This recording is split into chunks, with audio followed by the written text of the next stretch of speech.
Hello, I've got here today with me Michael Swifte, who is a researcher, anti-fossil fuel activist, and a member of the Wrong Kind of Green, which is a critical thinking collective.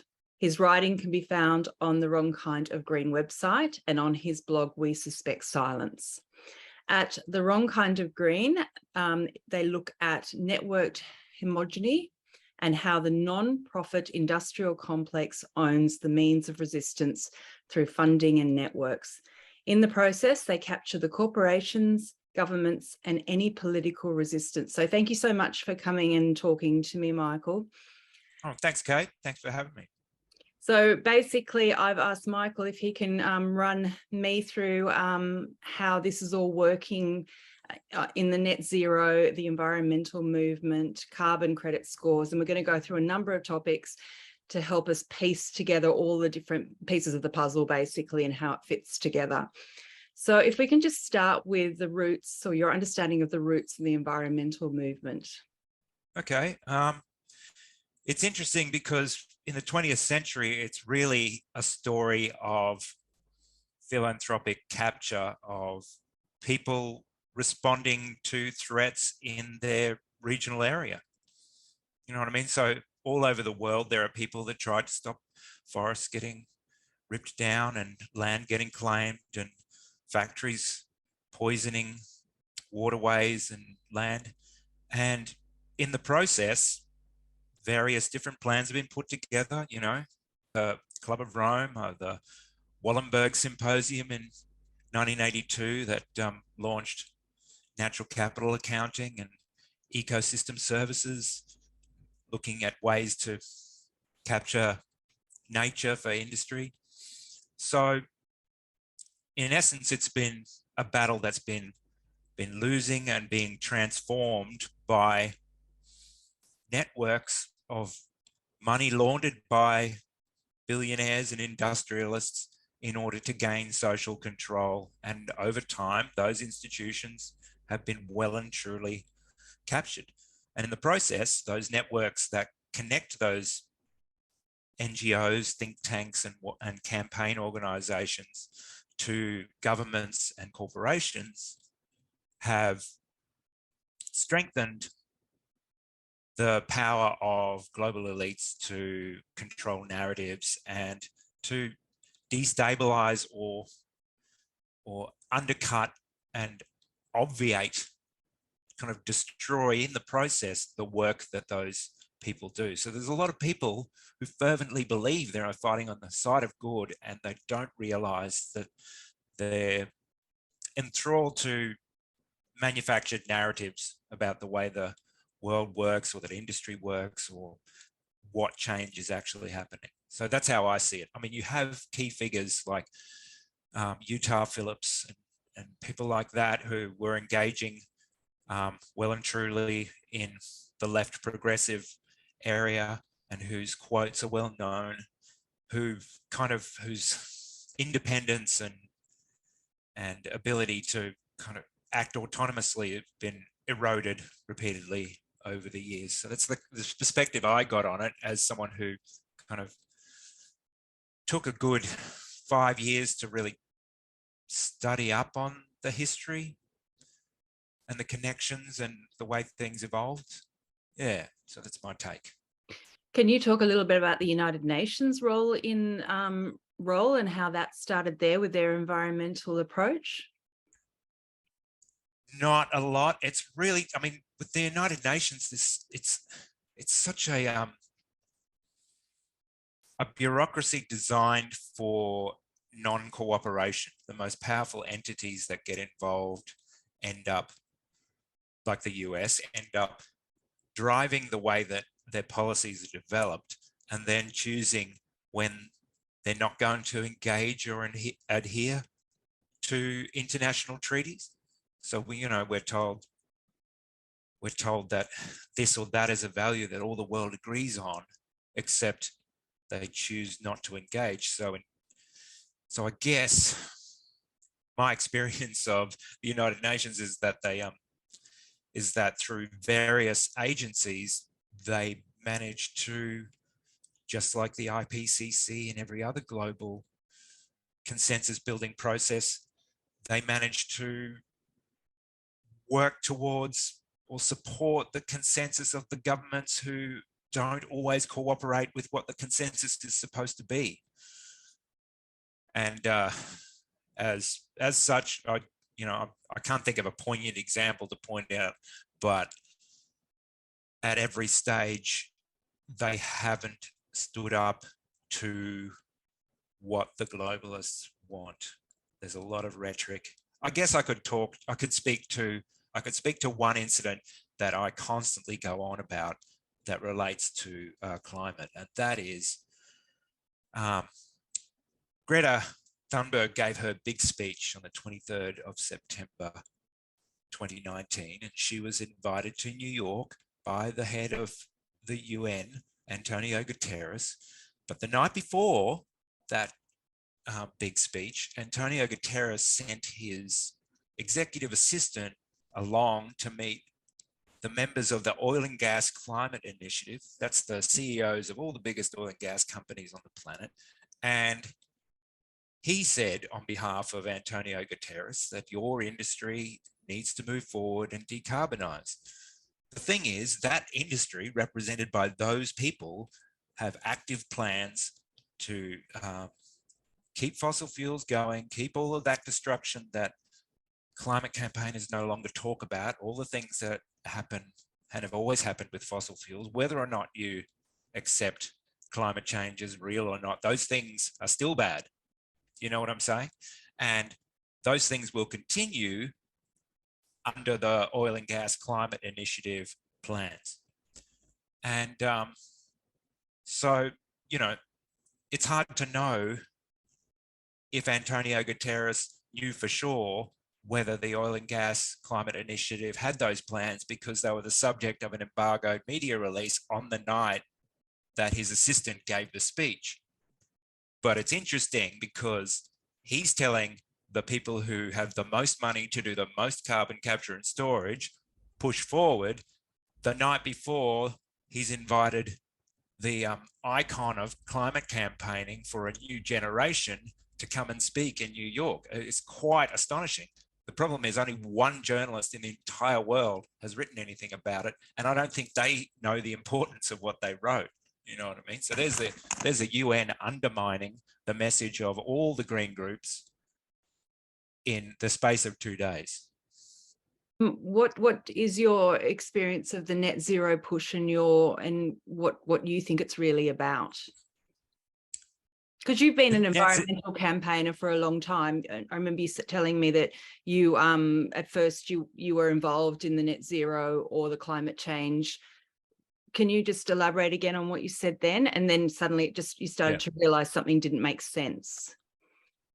Yeah, I joined anti-fracking campaigning in 2010, 2011, and I met a diverse group of people from the bush, people from the city, and I started a group with another fella called Zombie Frack. We organized zombie attacks on institutions and various things. And I did a lot of online news feed stuff and really got to understand how the world had the blinders pulled over its eyes, and the environment movement had the blinders pulled over its eyes, and industry had managed to establish this new push that was destroying not just the classical places that extraction destroys, but farmland. So it brought a different, broader, diverse cohort of people together to fight something. And for me, I was actually finally doing environmentalism after being just a regular progressive, liberal, lefty type reading The Guardian for years. I was finally kind of going, well, this is brought home to me, you know what I mean? There's the poisoning groundwater, and it's very clear that all sorts of shenanigans are going on. And so I got drawn into climate activism and discovered that there was this kind of anti-intellectual kind of narrative adherence without any people. I couldn't have a sensible conversation. And I saw all these strange conflated logics being pushed forward. And when I started exploring that, I found Corey Morningstar's work. Anyway, the point is that I got drawn into climate campaigning and realized that the arguments that they were making about who has responsibility for emissions here and there and how they're created were masking the way that the global emissions reduction consensus actually worked. So the more I looked into it, the more I realized that that the narrative was being controlled by nonprofits working with corporations, and at varying levels. You could draw up all sorts of spectrums about where different think tanks and groups sit and where they operate, which part of the narrative that they're pushing, and how they don't challenge each other. The net effect is that narratives shape what people talk about, and they shape the capacity of members of the public to actually process the propaganda that they're hearing. But to get to net zero, the Paris Agreement, to put it simply, the Paris Agreement is about nationally determined contributions. And nationally determined contributions are the direct emissions.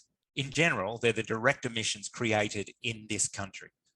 So when the Greens or Labor talk about reducing emissions, they don't talk about scope 1, that's the direct emissions, or scope 3, that's the exported emissions that Australia isn't responsible for under its nationally determined contributions. So what they're doing is avoiding describing the architecture of emissions reduction globally. So when people hear Labor want to reduce emissions by 43%, they're not saying how. They're not explaining to the public how the mechanism works, neither are the Greens. The key thing to understand is that nationally determined contributions don't actually specify anything about fossil fuels being phased out, and neither did any of the commitments made at COP26, the most recent climate conference. But all of these the Labor and the Greens don't see any use in adding an understanding of how the global consensus is supposed to work to the general public. And that means that they don't have to unpack the meaning of the spate of recent announcements for carbon capture and storage projects in the northwest of Australia. Yeah, it's a really bizarre thing, the way people don't, but I have to say I was the same, don't scratch the surface and understand and look for the how and how's it going to happen. And, they don't actually explain anything in any detail. And Labor and Greens, what would you think? Why, when the Greens, this is what they're really all about, it is their main portfolio, the environment. What are you seeing, and why do you think they're not actually getting down to nitty gritty and making sure they're just espousing stuff rather than making sure that it's going to be effective, or people are aware of what's happening, that the public understand what's happening? Oh, well, I think they're enthralled to a narrative that has convinced them that fossil fuels are on their way out. That's convinced them that carbon capture and storage is a quote unquote boondoggle, or it doesn't work. And they're so surrounded by spokespeople and pundits and media entities that are all saying the same thing, and they often get similar funding. So there's very little to encourage them to step outside of that. That's the best way I can explain it. It's this unpacking mechanism. If you tell people that net zero isn't a means to reduce emissions, it's a ledger, it's an accounting outcome that they're looking for from a process.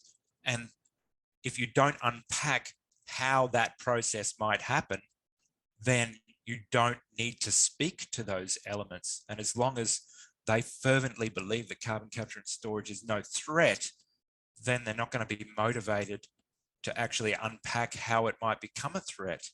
And so they aren't motivated to do that. mean, it's difficult, you know what I mean? I try to challenge these people and I try to say, how is it responsible to not talk about scope 1, scope 2, and scope 3 emissions when Australia is looking like becoming this massive quarrying and exporting country? And when it's easy to share the latest report on how we can do 100% renewables, if you don't talk about what Santos want to do in the Cooper Basin to get more oil out, you know what I mean? Suddenly so all these individuals sit in these jobs and they have media, they have a media person sitting in their team, and they design the messaging, and the messaging gets sent around. It's a set of dot points to everyone in the team. And so everyone gets told, just say that the IEA wants to have a fossil fuel phase out, and they don't go bother looking at the report. You know what I mean? So I guess when you actually look at how, when you've seen, like I have, how some of these leaked briefings and stuff, or people that have come out of the climate, out of the environment movement, said the way that it works is insane, you know, then you realize, well, these people in their individual compartments, just like everybody else in their individual compartment, just kind of works to the way that they're being briefed. And if they're not going on that learning curve to actually find out what's really going on, then they're all just going to keep reading from the same hymn sheet. My challenge of people who are trying to tell the truth is to explain how by sophisticated means they've been given the hymn sheet to read from.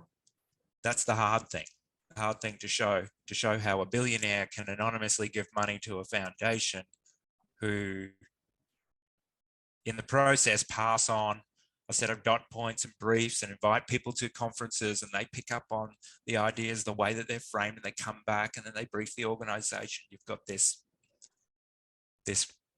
incubation mechanism that produces organizations that are usefully useless, you know? And then it's given out to the public, and the public learn just to ask those questions and to only be able to hear that narrative. Otherwise, no one's doing anything, you know? So you could be talking about the environment and really caring for things, but unless you say net zero now, you're not doing anything for the environment. Yeah, it's insane.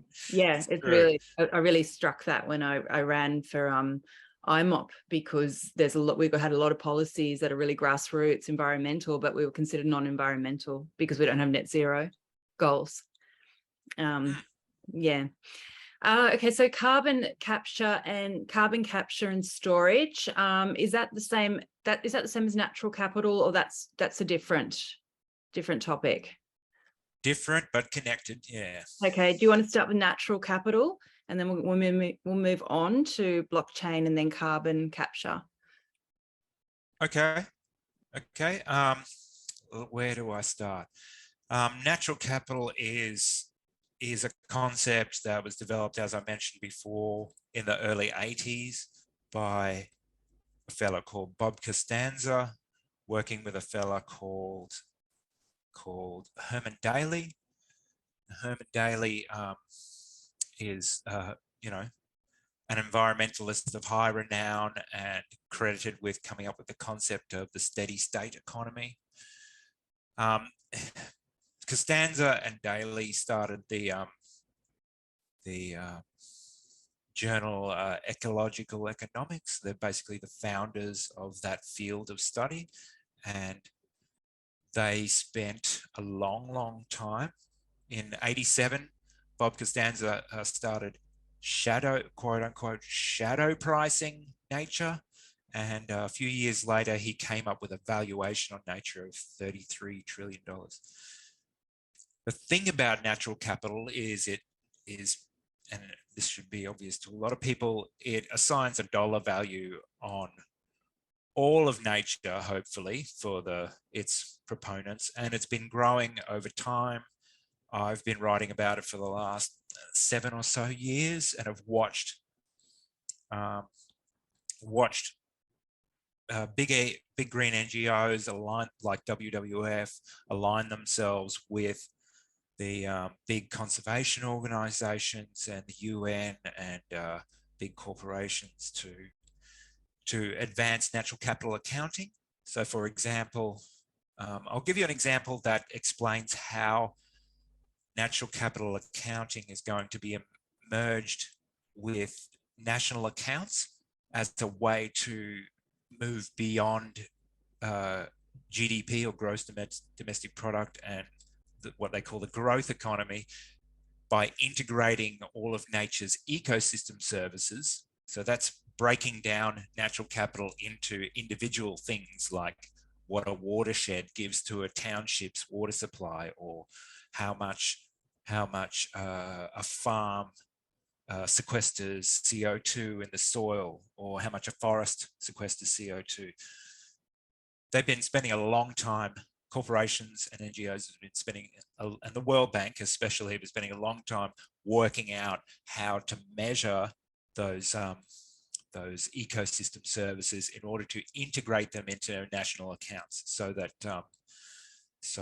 the water flows that come into and get used in cities can be assigned to those cities' accounts, and it makes it more simple for stakeholder organizations like big agriculture and utilities companies to be a more certain part of that process. So there's been lots of NGOs doing what they call ecosystem services valuations, and developing tools like LiDAR to in real time measure the biomass of a forest in any particular point in time. So there's technology coming in. There's also so tying it back to the Uganda example, the World Bank have been working with them as one of their marquee nation states, attempting to blockchain integrate the measuring and dissemination of the value of ecosystem services for integration into national accounts.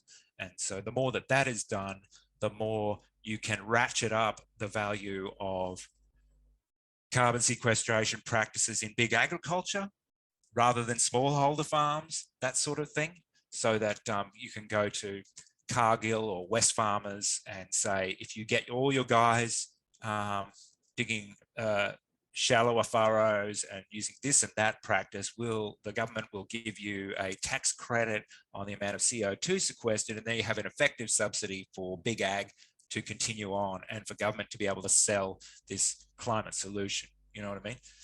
So yeah, all of that sort of stuff. But on the and I'm going to say this because I've written about it, on the environment movement side of the whole natural capital thing, they've either been just utterly silent, or have made the occasional limited hangout type statement, or if they're part of the nature's rights movement, they've just completely dropped the ball, and they haven't seen what the globalists have been working on, because they just don't want to look at it, because their narrative is about, look at all the good work we're doing for nature's rights.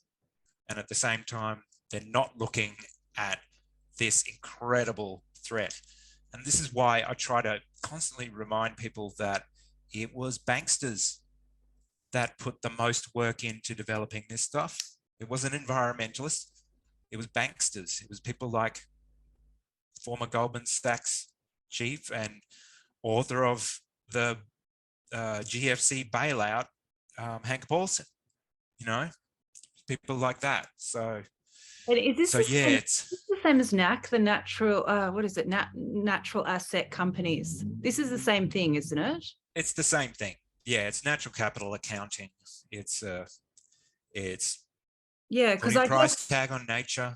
Yeah, and then they can invest in it. So wealthy companies can invest in it, and then it can be put on the stock market. And I just read just before, HSBC has partnered in Australia, and I should have written it down, but with another company to do this within Australia. Yeah. National Australia Bank are doing the same thing. It also is an opportunity for big banks to realise their investments in conservation. So in 1987, Conservation International, which had just formed, executed the first ever debt for nature swap. So just as the economic hitmen from the IMF were leaving the developed world, in stepped conservation to basically install themselves as stewards of vast quantities of the Bolivian Amazon in order to, in theory, protect nature. But what they've done is they've created an asset on which to gain yields or leverage themselves as stakeholders in nature, because they exploited developing countries that had been beaten around by Wall Street in the previous round. You know what I mean? So I've only touched on some of those holdings, but they're likely to be orders of magnitude larger than just the example that I've given you.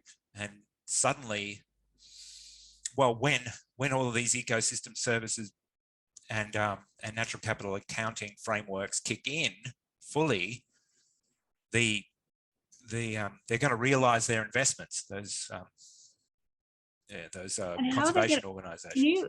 How do they make money off it? If you invest in this and you're keeping it green and you're keeping it sustainable and all their buzzwords, then, so you own a waterway for a certain town, or you own a reef, or that's how it works, doesn't it? They actually can own a natural asset in your town and your area. Then how do they make money off it? And then what does that mean for if you live in that town, or that is your actual area that you're living in, your community? Yeah, well, that's the interesting thing, is they have the power to hide the money trail. But a good example is in Bolivia, it's delivering water to hydroelectric schemes. So in the end, they're selling water from a watershed to a energy utility, and the same would go for irrigation companies. Yep. So they can do whatever they want with it. Yeah. I mean, there are also ways. It look like they're caring about the natural asset or the environment. Yeah. But they also become the ideal collateral for doing other deals. So if those values are added to certain pension funds or venture capital funds, then that value becomes collateral for other investments. Okay. So blockchain? Yes, well, there's an interesting term, blockchain integration. So that's the process of moving systems and arrangements onto the blockchain. Mm-hmm. So as the Internet of Things develops, and you've got radar and LiDAR sensors feeding up to Microsoft's planetary computer satellite, and the Peter Drucker's management principle. What is it? Measure it and you can manage it. Well, it's actually, if you can't measure it, you can't manage it, or don't measure it, you can't manage it.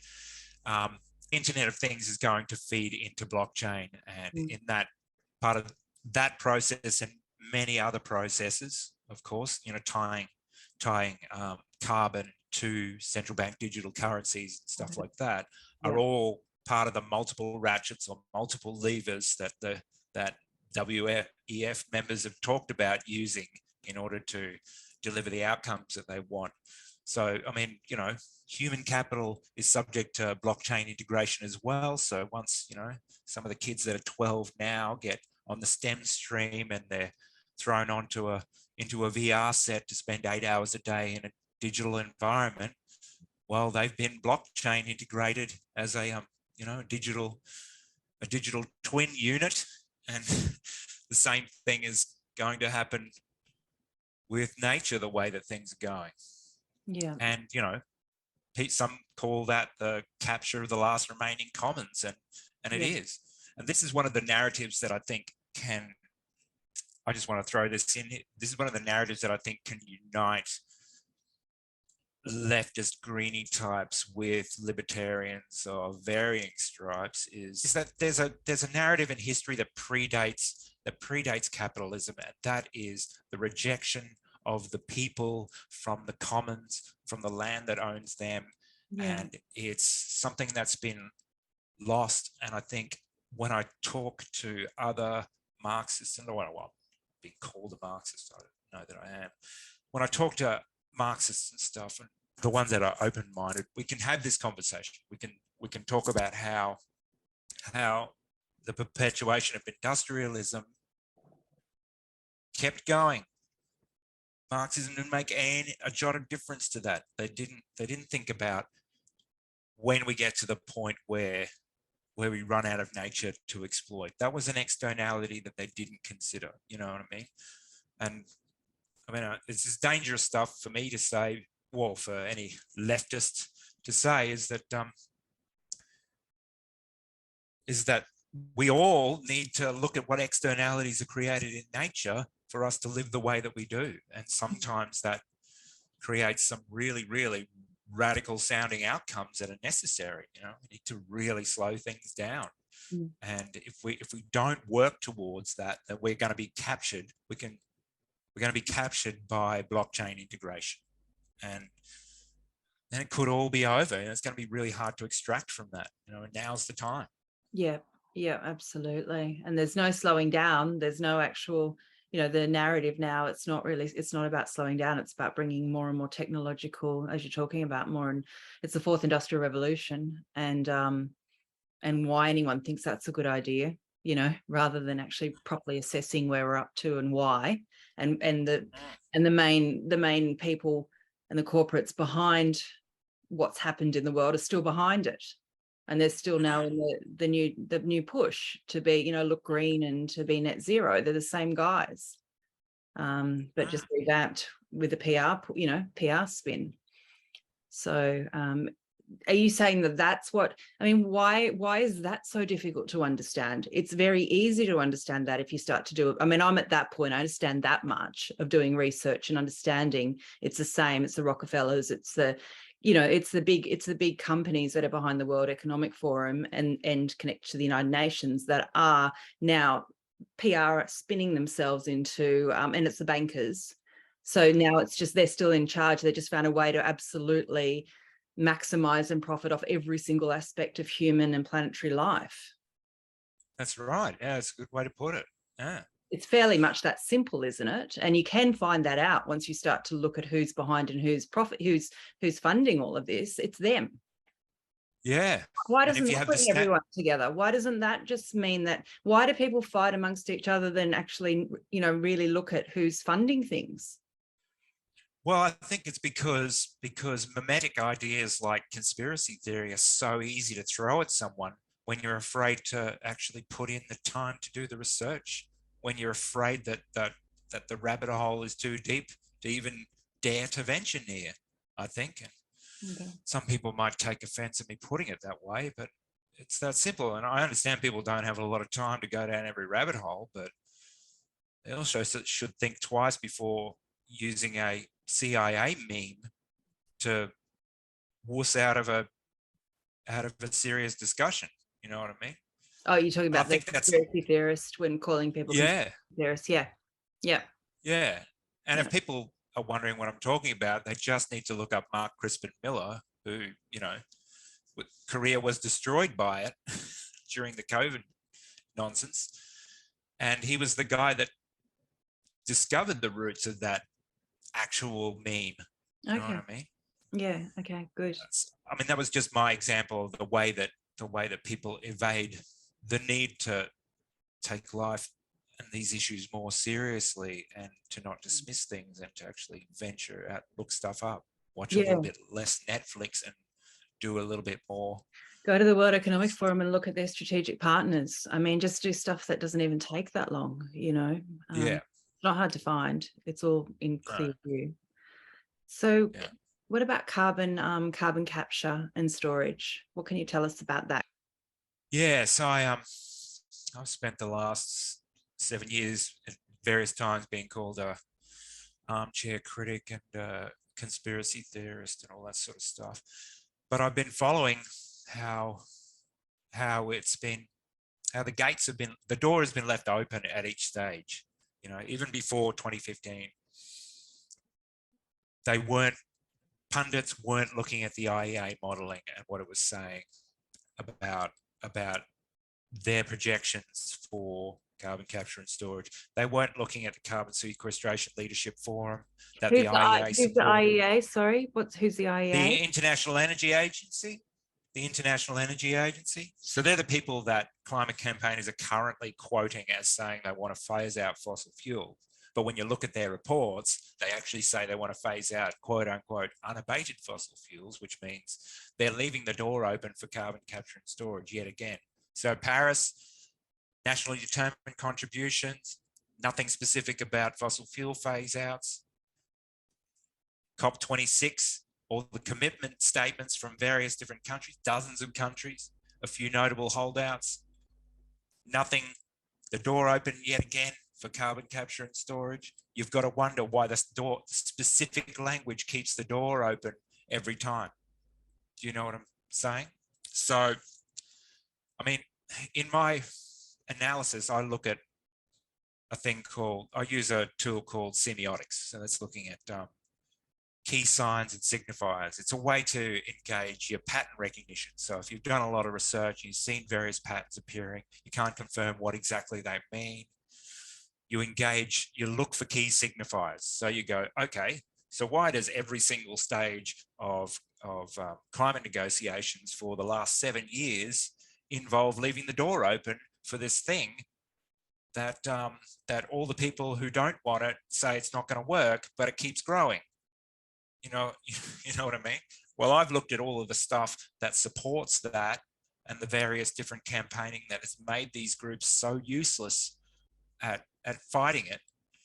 And I believe that, well, no, I'm convinced, and I can provide all sorts of supporting evidence that various different philanthropic campaigns have ensured that a concession position for carbon capture and storage has been sewn into a lot of these organizations, and it's not explicit every time. It's a concession position. So it's something that would be ugly for one of their spokespeople to say, so they just don't say it, but it exists there in their remit, and it helps to shape the things that they don't say. You know what I mean? It's I call it rampant self-censorship through incubation, so I point directly at the at John Podesta's efforts. So last week he was made the new climate advisor to Joe Biden, but since 2007 he has directed hundreds of millions of dollars to re-granting organizations that encourage environmental groups to think about climate first and then environment second, generally. And through spending all of that money, you get the opportunity to set the terms. As I explained before, the free tickets to the conferences, the job description for the new campaigner, all that sort of stuff is all framed when the funding comes through for your organization. You have to design your organization in order to get this juicy funding that comes along. And when you spend hundreds of millions of dollars on every continent, including here, the Sunrise Project was funded, as the WikiLeaks Podesta emails tell us, via John Podesta and the Sandler Foundation. And they're a re-granting organization that managed to get people trying to save koala habitat to shoehorn climate into their campaign statements. You know what I'm saying? They became the preeminent kind of control center of campaigning in Australia because an American decided in 2007 that needed to be the plan. Yeah, so it's hard to comprehend, but I try to explain to people that these things happen because the whole of the campaigning is greater than the sum of the parts when the networks strengthen the power of the narrative that they're pushing. Do you know what I mean? Networked power is significantly greater than if you just went, oh, well, John Podesta's got all of these little outposts all over the world. And it's like, well, he doesn't just have that. he's got the various think tanks that frame various concepts like stranded assets and unburnable carbon and concepts like that. So when you look at the breadth and the scope of the various groups that have often been anonymously funded by a billionaire, then you can see that most of the ideas that feed into the media are all framed similarly around the same narrative. And so you get this illusion of some kind of consensus amongst the resistance, except the consensus has been poisoned. Yeah, so carbon capture and storage, just to finish off, carbon capture and storage is seen as a valuable feedstock by big oil and gas. Big oil has known for decades that their depressurized, depleted oil fields could contribute to a tripling or quadrupling of proven oil reserves if only they can access lots and lots of CO2 to pump down into those oil fields. So that's why the Saudi Aramco chief technical officer says that CO2 is a valuable feedstock. And I explain this example to a lot of people in order to make them understand. Big industry loves to turn its waste products, which it costs them to get rid of, into a value-added product that can help their bottom line or even add to their profitability. And CO2 is a perfect example of them doing that. And the example I use to explain that is the wood and pulp industry. When recycled paper first came along, the general public got the impression, and I certainly did, that paper was produced from consumer waste, and that they were taking that consumer waste and turning it into paper again. But it turned out that they were taking industrial waste and pulps that they had to pay to get rid of and turning them in, adding some brown coloring and turning them into quote unquote renewable paper. But how renewable was it if it was just helping the big pulping industries to rebrand their waste product? Same thing with CO2, and it's been a long-term project that they've known for a long time. So if you think about why John Podesta 15 years ago had the backing of all of these billionaire philanthropists, then perhaps it's because they have always had big investments in the status quo, business as usual, and big oil and gas. So just to make sure I understand, so the oil companies can use the carbon to extract more oil. Yes, it's a process called enhanced oil recovery. And they also can look like they're being really good for the environment in the process. Yes, I mean, if people knew exactly how the process worked, it wouldn't. But because people aren't talking about it, it means that, how do I explain it? They're going to look good net zero wise. Yeah, that's what I mean. Yeah. But it's not strictly greenwashing so much. It's kind of net zero washing. Okay. And until people understand what net zero actually is and how ugly CO2 enhanced oil recovery is, it's like a giant frack. You know what I mean?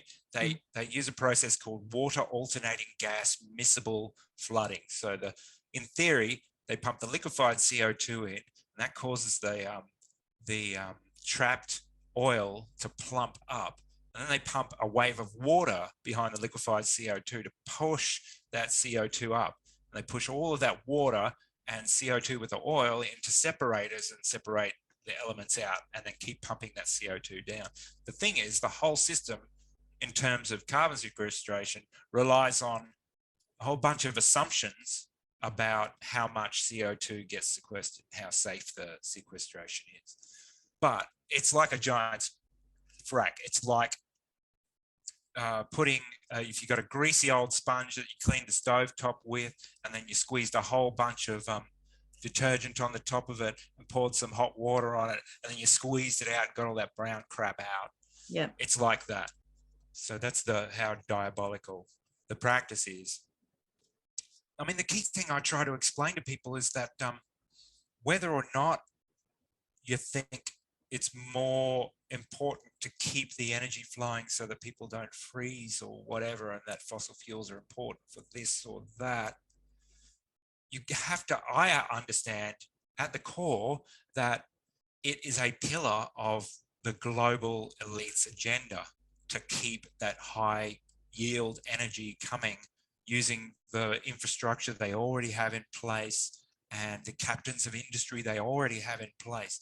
And so whether or not you know, are super duper critical of the green groups or whatever, we still need to destroy fossil fuels in order to undercut their monopolistic agenda that they've practiced for 170 years or more.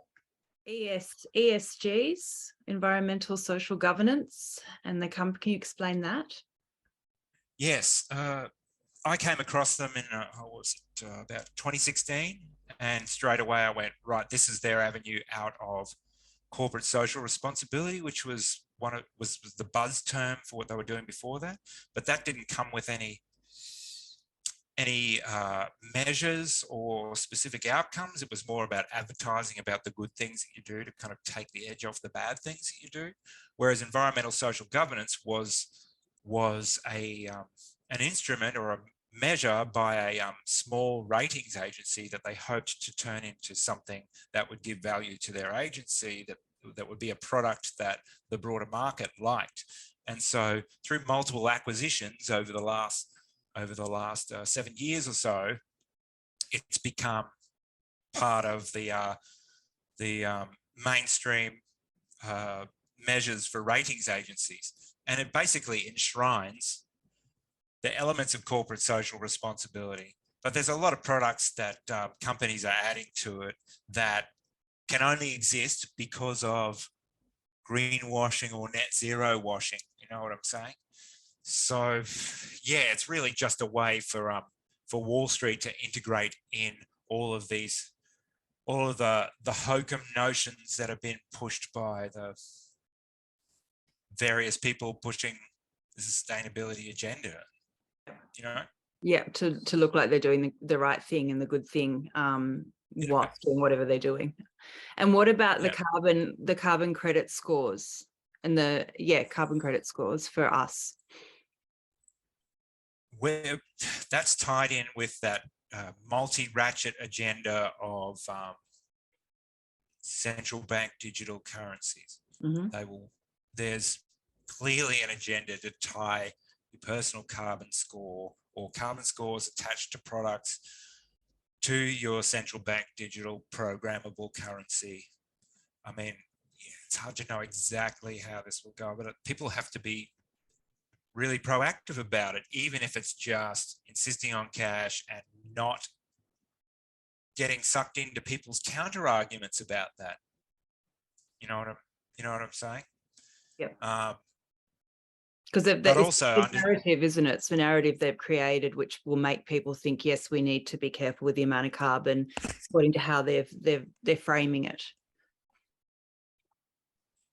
Yeah, and we need to. I mean, oftentimes I think the more they turn these ratchets, the more we have to just abandon things that we've come to expect about life and just try to live without them and stuff. You know what I mean? So it's going to mean difficult choices, I think. And you know what we know about how they're circling the wagons and how that creates almost no opportunities. You know, we know from the stories of people that tried to avoid the jab and stuff that if they give you no opportunity, no choice out, then you're either lashing out like a cornered beast or you're giving in. So that's what they're going to try to do to us. The most prudent approach is to assume that they're going to do their worst. And it's difficult to, you know, there's so many different ways you could paint the scenario. And I guess I'm blathering because I always know that they always do it in a way that's less obvious than people, the doomsayers, might have predicted and stuff, but I'm sure they'll find ways to kind of put a little bit of distance between the tethering of the CO2 to the central bank digital currencies. Maybe they'll tether how they will impose personal CO2 bias will probably be attached to the products we choose to buy. And there'll be industry systems that come through things like the Natural Capital Protocol that, you know, companies like Hugo Boss and Unilever signed up to years and years ago and have been developing their instruments as ESG measures have grown and stuff. So yeah, we'll probably find that a lot of those decisions are taken out of our hands and opportunities to resist are made really difficult. I mean, it's also CBDCs and attaching the carbon and digital ID are all connected. So, you know, there are government measures like almost anybody who reconciles their tax knows that you're being pushed onto MyGov in order to do that. Anybody who gets a benefit is pushed onto there. Anyone who makes a Medicare claim is pushed onto there. We're all being pushed on to digital ID. I mean, I had to update my MyGov the other day, and I took a screenshot where it said, "We can remove your access to MyGov at any time for any reason." And I went, "Wow, that's a huge blanket clause, isn't it?" So if a certain government gets in and decides they don't like your online opinions, does that mean I can't do my taxes and I become a non-person? It's like, there was a statement that said that they attempt to recognize your personhood so that, you know, no bots can operate. But do they terminate my personhood as a citizen?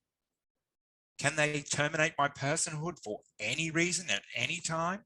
You know what I mean? Those things seem like boilerplate nonsense until governments decide to use them. You know what I mean? Absolutely. Yeah, so this sort of stuff can be brought in through government legislation. You know, I mean, the Sex Discrimination Act doesn't provide any protections for women anymore because the definition just doesn't exist in the act, nor does the definition of sex. And so you've got this, what I call preemptive lawfare, that hardly anyone has the energy to actually track. And the people we know who are in Parliament, well, there's hardly any of them who've got the energy to actually interrogate or monitor this stuff. It's really true. Every time you turn around, there's new legislation. People don't know what it means for the area. We've just become, on the Central Coast, part of a mega city, you know, a mega smart city that's just been told to us. That goes from Wollongong up to Newcastle, and we're all going to be joined into a six-city mega city, and nobody knows what it means. And then when you start to look at it, it's, you know, legislation's been passed, you know, there's all these different forums and groups that are set up around it, and to try and track them, you know, like what the Central Coast is now meant to be, which is going to be a green energy area and a food hub area. And then you look at all the different corporate structures that are set up around that. I mean, it's huge. It's huge. And nobody's got their eye on it, as far as I can see. Or most people don't have their eye on it. They just are bamboozled all the time. And there's so many different mechanisms the agenda can exploit in order to get things through. So many accountabilities that don't get dealt with. Yeah. I mean, I encountered that in Queensland, you know, the stuff that doesn't make it onto the public record that would be useful and all that sort of stuff. I mean, when you're looking at advocacy work, which is what I try to do, and you see the burdens put in front of just someone like yourself who's trying to inform people and campaign in an effective way, it becomes really, really difficult. And it means that somebody can't, like I can't put my work to the side and live off a nice tidy stipend and just spend all day doing this stuff, you know, and I don't imagine anybody else can. And so, but that's what's needed. You And need then people you need who, a lot of people doing it as well, and you need a lot of different yeah, skills, people who really understand, planning laws and how planning works and how the legal system works. You actually need really skilled input as well. So it does, yeah. bigger than Ben-Hur. But it's obviously what they've done. And the thing that really makes me very angry is that they still pretend that they are consulting with the community, that it's part, the community really want this is what, and then when you look at their community consultation online, which is online now, you just put in a survey, you have to answer their like 3 or 4 questions that hem you into an answer that supports them. There's no real genuine community consultation, which we all know now, but they still pretend. I hate the pretense. Yeah, that hemming in, those hemmed in questions. Yeah. And and we all want what they purportedly say they're going to give us. We all want to live in a cleaner, more healthier environment, and where people have more, people are more connected genuinely, not through the internet of things, but actually genuinely connected, and people do feel a sense of pride in their place but it's all co-opted. Isn't it? It's not real at all. But people are lulled into this sense that that's what they're doing for us, and how wonderful. And finally, government's caught up to what it should be doing, and they don't scratch the surface beyond that. Yeah, that's right. And the bureaucrats are stuck in their compartments, and they've got their non-disclosure agreements, and people can't speak out. There isn't the bleed out of the useful knowledge that somebody can use to push their position further. It becomes really difficult. So what would you say about green energy? What have you discovered about green energy, and what are your thoughts? Or clean energy? Clean energy. Let me tell you about clean energy. Clean energy is just a rhetorical device. There's no definition. I wrote about this at the end of 2016 when Trump got voted in.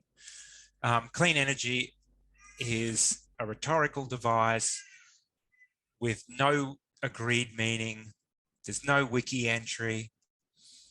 It depends on which person is using the term, what it means. So there are any number of establishment leaders who use the word clean energy to include quote unquote low carbon energy, carbon capture and storage, anything that abates emissions in the process. So it's renewables and a suite of carbon capture and storage based technologies are in their definition of clean energy.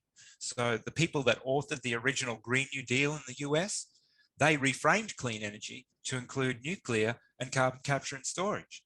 Fatih Birol from the International Energy Agency has for years said clean energy and promoted carbon capture and storage at the same time. So clearly he includes it in his clean energy. But there are people who are the heads of organizations with clean energy in the name, and their position points are pro-renewables, but they've got clean energy in the name, even though for 7 years at least, clean energy, if you bothered to look it up, has included carbon capture and storage by a lot of leaders that these groups are, in theory, critical of. So it's, you have to question every time someone says clean energy, what they actually mean, or green energy, or low carbon. You actually have to look past that and go, well, what do they actually mean? And oftentimes it's hard to know until you can deduce from the correct quote that shows that when they say clean energy, they actually include this. And then suddenly everything that they've talked about, the people they endorse, the campaigns that they support, suddenly the meaning of that all changes when you go, wait a second, you want business as usual. They can pull the wool over a lot of people's eyes and say all the things that make it sound like they want a clean energy revolution. But what they actually want is a business as usual carbon capture revolution with a whole bunch of renewables because that makes them feel nice. And what I tell people is that renewables are some green sprinkles on a fossil fuel cupcake. You know what I mean? They're trying to make a lot of them. Labor keeps talking about how how much they love putting in renewables, but they keep giving licenses to Chevron, Santos, and Woodside to keep sucking up lots of gas off the northwest coast of Australia. So you've got to wonder how exactly they're going to reduce the emissions and why they don't also, well, we know why, but you know what I mean? They're spotlighting renewables whilst just kind of speaking under their breath about carbon capture and storage. And in your research with renewables, because I know that there's people that are concerned. I haven't done enough research yet to have an opinion. Are concerned that renewables aren't actually good for the environment and aren't a good source. Where do you sit with renewables? Yeah, they're not. They're not good. I mean, I used to like the concept of them, but I wondered why the renewables proponents didn't talk about how exactly they're going to get to where they need to go if they're not going to fight carbon capture and storage. But no, there's, you know, lots and lots of rare earths. And, you know, I've watched what was suggested was going to happen 10 years ago, which is a lot of smallholder companies were going to set up locally owned wind farms that would service small towns, and everyone would be supplied by these new kind of grassroots companies doing renewables. Well, it's turned out that it's all big oil and gas, big end of town running these projects, and everybody seems to be geared towards business as usual. And so there's no big high quality change in things. There's just a bunch of extractivists supplying stuff to really big corporations that are determined to make a profit, and they don't really care what happens at the end. I mean, the good example is wind farms not being designed to be recyclable. Like, it's like, even though the circular economy concept existed at the same time as let's do lots of renewables, they didn't decide to make sure that their industry reduced waste as much as possible. And then you've got, you know, lithium and all the rare earths and all that sort of stuff. It's all, they've just let the profit takers run at it. And they've given them the freedom to do that. There's a clear absence of leadership. It's not everything it's cracked up to be. Yeah. Okay. All right. That's good to have that perspective, which I've been hearing over and over again. And new markets, hey? New markets to make lots of money from. Always new markets, yeah. Always new markets. Yeah, thank you. Thank you. I think you've really shown how much of a corporate capture we're under. What's your thinking about how we can, you know, as you said, a lot of people are involved in the environmental movement because they genuinely care. How do we actually, it's always about the narrative, isn't it? And how we speak in a certain way so we can cut through, so we don't, you know, we don't look like we don't care about the environment if we question it. There's just no nuance allowed anymore. So if you question anything around, you just instantly, somebody doesn't care about the environment, doesn't care about public health, or doesn't care about, you know, other people or the common good or whatever else. How have you finding a way that you can speak to people and somehow get that greater understanding about it's a corporate capture? Oh, it's hard. I try, you know. I hardly ever engage with greenies in person. I go along to the event, they put the kids in charge, and it's kind of hard to get it. It's hard to have a sensible conversation, full stop, about things. Every now and then I bail up someone answering a phone at a environmental organization. They go, wow, I didn't know that, about something that everyone in their organization should be aware of. That's about all you can do, is plant the seed in people's minds as you go, you know. And wrong kind of green's really, really good for unpacking different organizations and who the corporate sponsors are behind them in the environmental movement as well. It's a very good reason to be able to go to and actually see who you're dealing with. Yeah, absolutely. I found it when I was feeling despondent, and I was on a climate skeptic forum, and then somebody recommended Wrong Kind of Green, and I went there and I went, oh, finally, some people actually trying to slice and dice these people, to really trying to pull at some threads that might pull at the fabric of lies. You know what I mean? Mm. Everything else that you see around the place seems like a limited hangout compared to that collection of various different writing. You know, it's not all just stuff that fits one narrative. Yeah. Sometimes there are pieces by long-term campaigners who aren't completely convinced that the non-profit industrial complex is so bad, but they're explaining how people were captured in their particular experience. First Nations people, the same sort of thing. And I mean, that's the most important writing in the world, is investigative journalists who come up with a contention that seems almost impossible. And if you actually read all the way to the end, you go, wow, that's how they turn crap into gold, those bastards. Wow, I'm so glad I read all the way through. This tenacious person has really explained things. Well, yeah, The Wrong Kind of Green has a nearly 10-year catalogue of pieces like that deep. And, you know, if you can look past, if you're deeply suspicious of environmentalists, you can look past some of that, wherever you encounter that at Wrong Kind of Green, and just look at what information is being laid down. And you'll find a lot of dead links. We don't have the resources to go back and find all the archive pages to match the memory holding that's been happening. And I would suspect that certain really juicy bits of content are being memory holed on purpose. You know what I mean? Like I found a video a while ago of Bill Clinton announcing the union of 350.org and One Sky organizations, both philanthropically funded, and they were described as an innovative combination of corporate interest and philanthropic interest, you know, and it was being launched by an ex-president, and John Podesta was involved, and that video had been up on YouTube for over a decade and it was gone. Yeah. A few months after I linked it onto a piece. So, you know, when you can find links, you'll find good links, and you'll go, oh, wow. Oh, man, these sellouts.